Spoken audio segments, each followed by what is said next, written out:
मैंने कौन से पाप किए हैं जो इस तोते से मेरी शादी हो गई। अब मैं क्या करूं, कोई बताओ तो।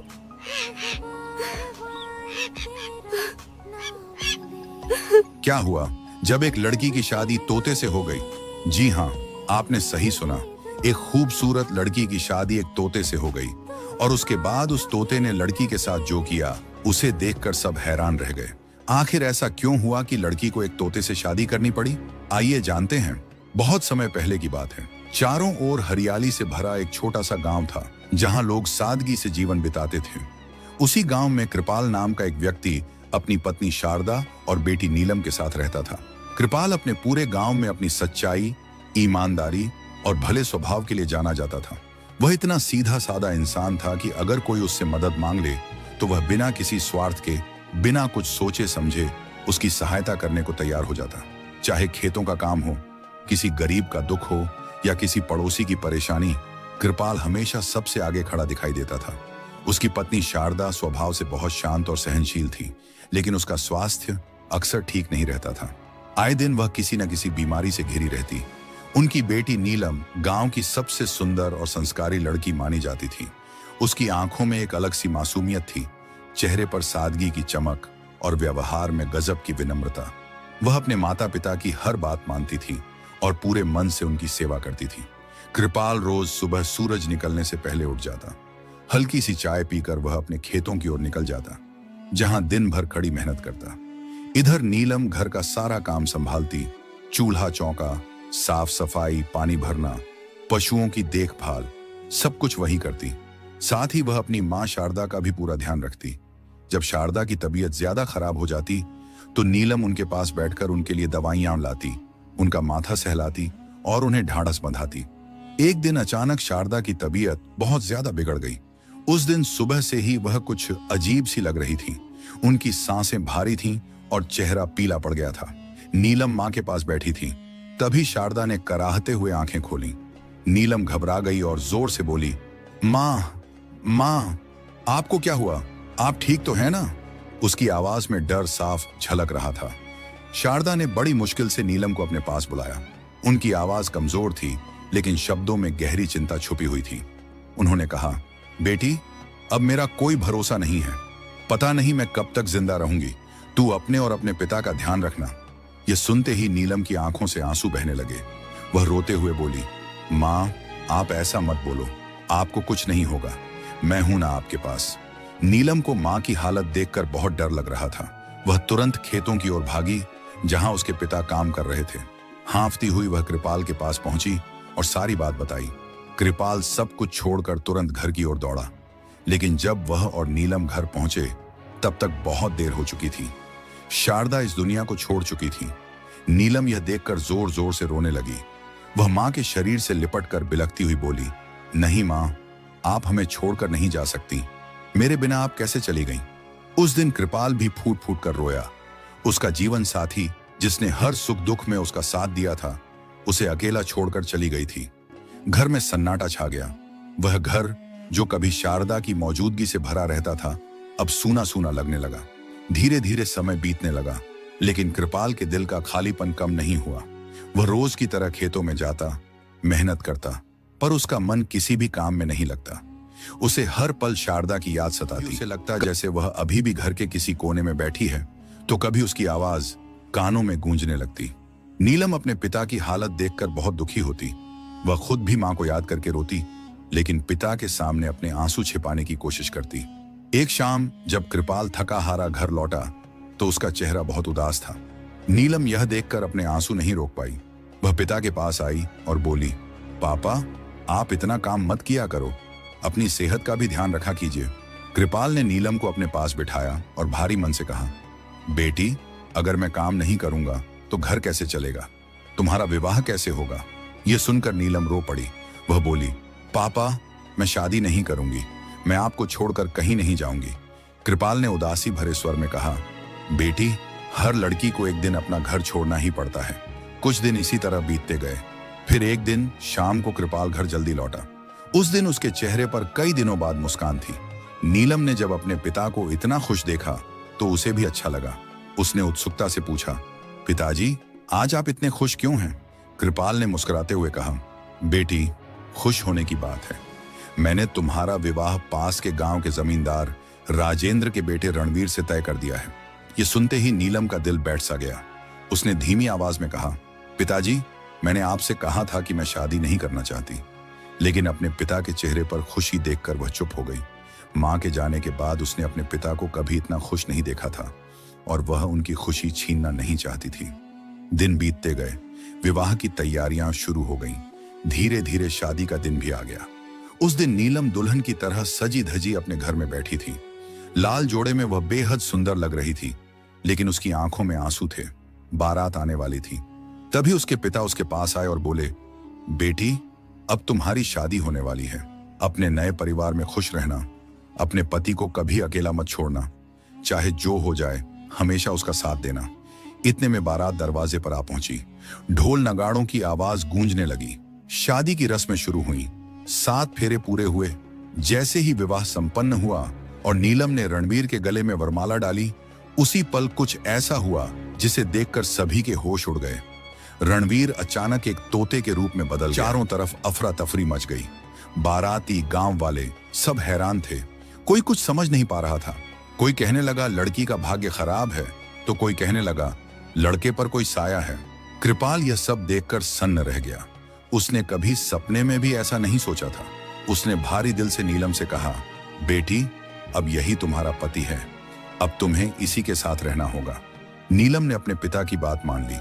भारी मन और डरे हुए दिल के साथ वह उस तोते के साथ अपने ससुराल चली गई। जैसे ही वह वहां पहुंची, लोगों की भीड़ जमा हो गई। गांव की औरतें उसे ताने देने लगीं। देखो, ये कैसी लड़की है जिसका पति शादी होते ही तोता बन गया। नीलम चुपचाप सब सुनती रही, आंसू पीती रही और अपने भाग्य को स्वीकार करती गई। नीलम अब अपने ससुराल में थी, लेकिन यह ससुराल किसी भी नई दुल्हन के सपनों जैसा नहीं था। उसके साथ कोई इंसान नहीं, बल्कि एक तोता था जिसे सब उसका पति मानते थे। घर के आंगन में खड़े लोग उसे अजीब नजरों से देख रहे थे। कुछ की आंखों में दया थी, तो कुछ की नजरों में डर और तिरस्कार। सास ससुर का चेहरा भी उतरा हुआ था। वे समझ नहीं पा रहे थे कि इस अनहोनी को कैसे स्वीकार करें। घर की औरतें आ रही थीं।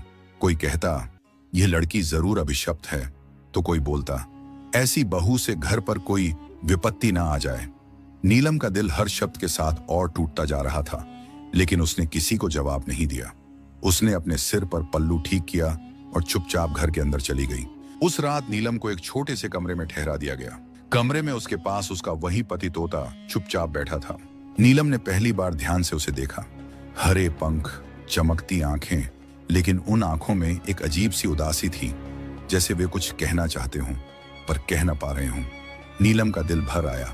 वह धीरे धीरे तोता के पास गई और फर्श पर बैठ गई। उसने धीमी आवाज में कहा, मुझे नहीं पता हमारे साथ ऐसा क्यों हुआ, लेकिन अब मैं तुम्हें कभी अकेला नहीं छोड़ूंगी।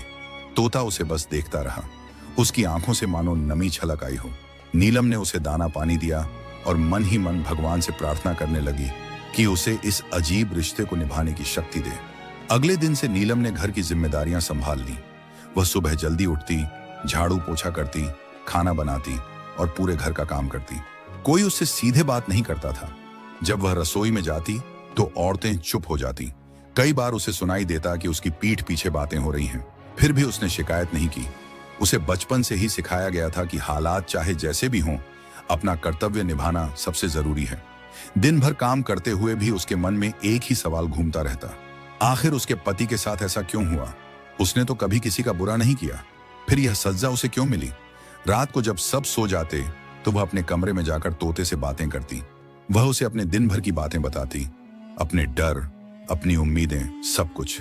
तोता ध्यान से उसकी बातें सुनता, कभी कभी पंख फड़फड़ाता, जैसे कुछ कहना चाहता हो।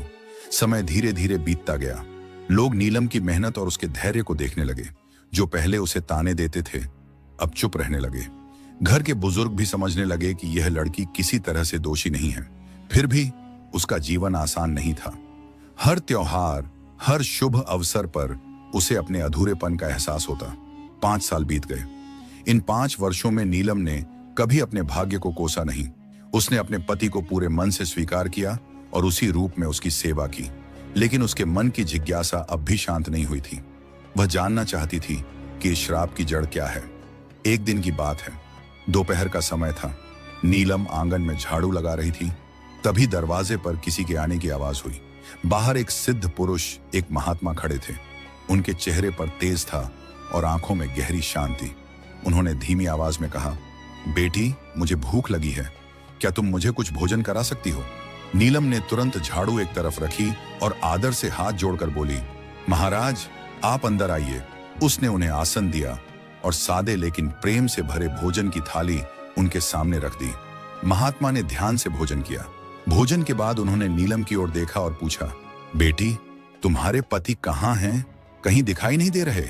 ये सुनते ही नीलम की आंखों से आंसू बहने लगे। उसने कुछ पल चुप रहकर खुद को संभाला और फिर तोता की ओर इशारा करते हुए बोली, महाराज, यही मेरे पति हैं। महात्मा ने जब तोते को देखा तो वे चकित रह गए। उन्होंने गहरी दृष्टि से उस तोते को देखा, मानो उसकी आत्मा को पढ़ रहे हों। महात्मा ने पूछा, बेटी, यह सब कैसे हुआ? नीलम ने अपने जीवन की पूरी कहानी, शादी से लेकर आज तक, एक एक बात उन्हें बता दी। वह बोलती रही और आंसू बहते रहे। तोते की आंखों से भी आंसू टपकने लगे। वह कुछ कहना चाहता था लेकिन इंसानी भाषा में बोल नहीं पा रहा था। महात्मा कुछ देर ध्यान में बैठे रहे। उनके चेहरे पर गंभीरता छा गई। फिर उन्होंने कहा, बेटी, तुम्हारे पति पर किसी का भयंकर श्राप है, इसी कारण यह सब हुआ है। नीलम ने हाथ जोड़कर उनके चरणों में बैठते हुए कहा, महाराज, अब आप ही कोई उपाय बताइए। मैं अपने पति को इस हाल में और नहीं देख सकती। महात्मा ने शांत स्वर में कहा, इस श्राप का उपाय वही बता सकता है जिस पर यह लगा है। यह कहकर उन्होंने फिर से ध्यान किया। कुछ ही पलों में एक चमत्कार हुआ। तोता अचानक इंसानी आवाज में बोलने लगा। नीलम यह देखकर अवाक रह गई। उसके मन में आशा की एक किरण जगी। महात्मा ने कहा, अब तुम स्वयं बताओ, तुम्हारे साथ ऐसा क्यों हुआ? तोते ने गहरी सांस ली और बोलना शुरू किया, यह बात आज से 10 साल पहले की है। मेरे पिता गांव के सबसे अमीर जमींदार थे। मुझे अपने धन और रूप पर बहुत घमंड था। मैं अपने गांव का सबसे सुंदर युवक माना जाता था। वह आगे बोला, उसी समय हमारे गांव में एक बूढ़ी जादूगरनी अपनी बेटी चंद्रकली के साथ आई। उसकी बेटी बेहद सुंदर थी। एक दिन वे हमारे घर आईं और मेरे पिता से मेरे लिए अपनी बेटी का रिश्ता लेकर आईं। मेरे पिता जानते थे कि वह औरत जादूगरनी है और उसकी बेटी से विवाह होने पर मेरा जीवन सुखी नहीं रहेगा। उन्होंने साफ इनकार कर दिया। पिता के इनकार से वह जादूगरनी बहुत नाराज हो गई। उसने मेरी ओर हाथ उठाकर श्राप दिया कि जब भी मेरा विवाह होगा मैं तोते में बदल जाऊंगा, और अगर यह बात किसी को बताई गई तो मेरी पत्नी भी उसी क्षण तोता बन जाएगी। नीलम सन्न रह गई। उसे अब सब समझ में आ रहा था। तोते ने आगे कहा, मेरे पिता को उस श्राप की सच्चाई पता थी। इसी डर से उन्होंने किसी को कुछ नहीं बताया ताकि तुम सुरक्षित रह सको। ये कहते हुए तोते की आवाज भर्रा गई। आंगन में सन्नाटा छा गया। नीलम ने कांपते हाथों से हाथ जोड़कर कहा, महाराज, अब आप ही हमें इस श्राप से बचा सकते हैं। महात्मा कुछ देर सोचते रहे। फिर उन्होंने तोते की ओर देखते हुए कहा, अब तुम्हें वही करना होगा जो मैं कहूं। महात्मा ने गंभीर और शांत स्वर में तोते की ओर देखा। उनकी आंखों में गहरी समझ और करुणा थी। उन्होंने कहा, वत्स, अगर तुम सच में इस श्राप से मुक्त होना चाहते हो तो अब तुम्हें स्वयं उस जादूगरनी के पास जाना होगा। यही एकमात्र मार्ग है। नीलम यह सुनकर घबरा गई। उसका चेहरा पीला पड़ गया। वह तुरंत महात्मा के पास आकर बोली, महाराज, वह जादूगरनी बहुत क्रूर है, जिसने बिना सोचे समझे इतना बड़ा श्राप दे दिया। वह मेरे पति के साथ क्या कर देगी? मैं डरती हूं। महात्मा ने नीलम की ओर देखा और बड़े ही स्नेह से बोले, बेटी, डर को अपने मन में स्थान मत दो। जब नीयत शुद्ध हो और उद्देश्य सही हो तो कोई भी बुरी शक्ति नुकसान नहीं पहुंचा सकती। तुम्हारे धैर्य और सेवा ने ही आज यह अवसर दिया है। तोता अब तक चुपचाप सब सुन रहा था। उसकी आंखों में वर्षों का दर्द और पछतावा साफ दिखाई दे रहा था। उसने इंसानी आवाज में कहा, नीलम, अगर इस कष्ट का अंत हो सकता है तो मैं हर जोखिम उठाने को तैयार हूं। नीलम की आंखों से आंसू बहने लगे। उसने धीरे से कहा, मैंने आपको हमेशा उसी रूप में स्वीकार किया है, चाहे आप जैसे भी रहें, पर अगर भगवान ने आज यह राह दिखाई है तो मैं आपका साथ दूंगी। महात्मा ने तोते को विस्तार से समझाया कि उसे जादूगरनी से क्या कहना है और किस प्रकार विनम्रता दिखानी है। उन्होंने कहा, तुम मुझसे क्षमा मांगना, कहना कि तुम उसकी बेटी से विवाह के लिए तैयार हो। उसके मन में वही इच्छा सबसे प्रबल है। वही इच्छा उसे तुम्हें श्राप से मुक्त करने के लिए विवश करेगी। अगली सुबह आसमान में हल्की लालिमा फैल रही थी। नीलम ने तोते को अपने हाथों से दाना दिया, पानी पिलाया और नम आंखों से उसे विदा किया। तोता कुछ देर तक उसे देखता रहा, जैसे उस पल को अपने मन में हमेशा के लिए कैद कर लेना चाहता हो। फिर उसने पंख फैलाए और उड़ गया। नीलम देर तक आंगन में खड़ी आकाश की ओर देखती रही। उसका मन डर, उम्मीद और प्रार्थना से भरा हुआ था। वह बार बार भगवान से यही कहती रही कि उसके पति को सुरक्षित लौटा दें। उधर तोता उड़ते उड़ते घने जंगल के बीच बनी उस पुरानी कुटिया तक पहुंचा जहां जादूगरनी रहती थी। कुटिया के आसपास अजीब सी नीरवता थी। सूखे पेड़, टूटी टहनियां और हवा में एक रहस्यमयी सन्नाटा। जादूगरनी कुटिया के बाहर बैठी कुछ मंत्र बुदबुदा रही थी। जैसे ही उसकी नजर तोते पर पड़ी, वह हल्की सी मुस्कुराई, मानो वह पहले से जानती हो कि वह आने वाला है। तोता उसके सामने जमीन पर उतर गया और सिर झुकाकर बोला, मुझे क्षमा कर दीजिए, मैंने आपके साथ बहुत बड़ा अन्याय किया। मैं आपकी बेटी से विवाह करने को तैयार हूं। कृपया मुझे मेरे असली रूप में लौटा दीजिए। जादूगरनी की आंखों में वर्षों से दबा लालच और क्रोध एक साथ चमक उठा। वह खिलखिलाकर हंसी और बोली, आखिरकार तुम्हें मेरी बेटी की कीमत समझ में आ ही गई। अब तुम मेरे सामने झुके हो। उसने अपने झुर्रियों भरे हाथ उठाए, कुछ मंत्र पढ़े और जोर से फूंक मारी। देखते ही देखते तोते के पंख झड़ने लगे, उसका शरीर फैलने लगा और कुछ ही पलों में वह एक सुंदर युवक में बदल गया। रणवीर अपने असली रूप में लौट आया था। रणवीर ने जमीन पर गिरकर जादूगरनी के चरण छुए और कहा, आपकी कृपा से मुझे नया जीवन मिला है, मैं आपका आड़नी रहूंगा। फिर उसने साहस जुटाकर कहा, मैं आपकी बेटी से विवाह अपने घर पर करना चाहता हूं, ताकि मेरे माता पिता भी इस विवाह में सम्मिलित हो सकें। जादूगरनी अपने मन में जीत की भावना से भरी हुई थी। उसने सोचा कि अब वह जमींदार के घर की मालकिन बनेगी। उसने रणवीर की बात स्वीकार कर ली। वह अपनी बेटी चंद्रकली को लेकर उसके साथ चल पड़ी। उधर महात्मा ने रणवीर के घर पहुंचकर घर के चारों ओर मंत्रों की तैयारी शुरू कर दी थी। उन्होंने मुख्य द्वार पर एक अदृश्य रेखा खींची, जो साधारण आंखों से दिखाई नहीं देती थी, लेकिन उसमें शक्तिशाली मंत्रों की ऊर्जा भरी हुई थी। नीलम चुपचाप एक कोने में खड़ी सब देख रही थी। उसका हृदय तेजी से धड़क रहा था, लेकिन उसे अपने विश्वास पर पूरा भरोसा था। कुछ देर बाद रणवीर जादूगरनी और उसकी बेटी के साथ घर पहुंचा। जैसे ही उन्होंने द्वार लांघा, अचानक तेज हवा चली। घर का वातावरण बदल गया। जादूगरनी कुछ समझ पाती, अगले ही क्षण वह और उसकी बेटी दोनों तोते में बदल गईं। वे पंख फड़फड़ाते हुए आकाश की ओर उड़ गईं और कुछ ही पलों में आंखों से ओझल हो गईं। घर में कुछ क्षणों तक सन्नाटा छाया रहा। फिर नीलम की आंखों से खुशी के आंसू बह निकले। रणवीर ने उसे गले लगा लिया। वह भावुक स्वर में बोला, नीलम, अगर तुमने 5 साल तक मेरा साथ न दिया होता, अगर तुमने मुझे इस रूप में स्वीकार न किया होता, तो आज यह संभव नहीं था। नीलम बोली, पति का साथ देना ही पत्नी का धर्म होता है। मैंने वही किया। दोनों महात्मा के चरणों में गिर पड़े। रणवीर ने हाथ जोड़कर कहा, बाबा, आपने न केवल मुझे श्राप से मुक्त किया, बल्कि मेरे जीवन को सही दिशा दी। महात्मा ने दोनों को आशीर्वाद दिया और कहा, जहां प्रेम, त्याग और विश्वास होता है, वहां कोई भी श्राप टिक नहीं सकता। कुछ ही दिनों में पूरी सच्चाई गांव वालों के सामने आ गई। जिन्होंने नीलम को ताने दिए थे, वे शर्मिंदा हो गए। वही लोग अब उसकी प्रशंसा करने लगे। रणवीर और नीलम का विवाह दोबारा विधि विधान से हुआ। इस बार कोई भय नहीं था, कोई अभिशाप नहीं। पूरा गांव खुशियों में डूब गया। इसके बाद दोनों सुख और सम्मान के साथ जीवन बिताने लगे। यह कहानी वर्षों तक लोगों की जुबान पर रही। एक ऐसी लड़की की कहानी जिसने तोते को भी पति मानकर निभाया और अपने प्रेम से भाग्य को बदल दिया।